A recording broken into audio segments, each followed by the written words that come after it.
Hello and welcome to A Book in 5 Minutes, sort of. I'm Lindsay Milner. This week I'm not actually reviewing a particular book because I am away travelling in Australia, where I've been for the last 3 weeks, and I've got another week to go. So I've done lots of reading, but I haven't really had time to sit down and get my thoughts together and work out what I think about these books.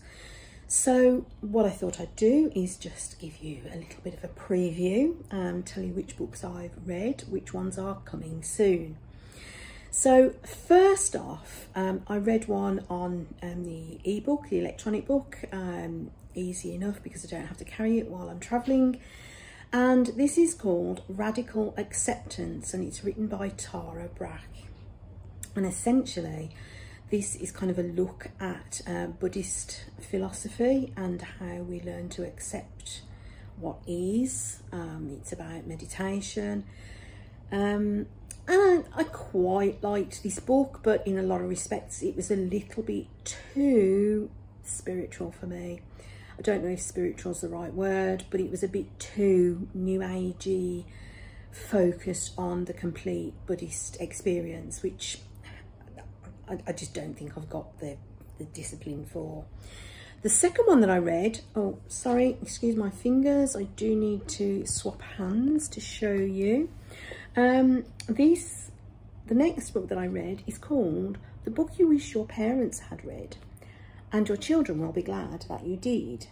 Now, I don't know why, but I didn't realise that this was about parenting. I mean, obviously, I guess that there was an element of parenting involved, but this book is focused very much on parenting and how to relate to your kids.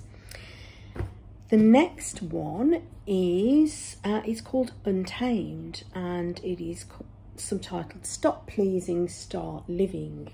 So this is part a memoir and part a sort of self-improvement type book.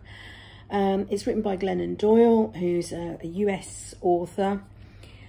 I quite liked this. There's a lot in here that I thought was really useful. It is, in essence, this woman's story, but it's interwoven with ways that she believes we should all be living our lives. Stop doing things for other people. Stop being a people pleaser, effectively. And then I picked this one up at an airport in Australia. It is called The Dreaming Path, and it's subtitled Indigenous Thinking to Change Your Life. Well, I'm all about changing your life, self-improvement, personal development, and the sort of Indigenous thinking. It was an interesting slant because it was kind of different to what I'm used to.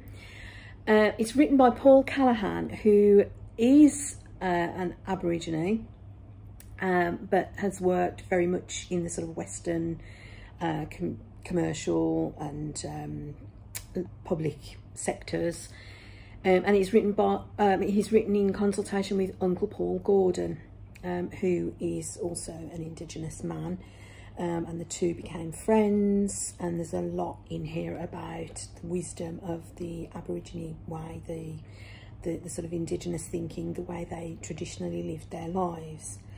I loved this, absolutely loved this one, and I would say out of the 4 that I've just mentioned, this is by far and away my favourite. I'm also part the way through one called something along the lines of The Courage to Be Disliked, and it's written by a couple of Japanese authors. However, it's based on the thinking of Alfred Adler, who was a well-known psychologist around the time of Freud and Carl Jung. Adler is kind of the third of the big names from that sort of era of psychology. So that's an interesting one for me as a psychology student. Yes, so I've only just started that one, so I can't really tell you what I think of that on the whole. So these 4 books, the 3 real books and the Radical Acceptance electronic book, will be the next up in my book in 5 minutes. So look out for those coming very soon. As soon as I get home and can start putting all my thoughts together and working out what I think of each one. The problem is, because I've read them while I'm travelling, a lot of the thoughts of others, there's a lot of crossover, and it's difficult to pick out what belongs to which book, in all honesty. So that's it. That's this week's not a book in 5 minutes, but yeah, pretty close to 5 minutes, which makes a change. I will see you very soon. In the meantime, take care. Bye.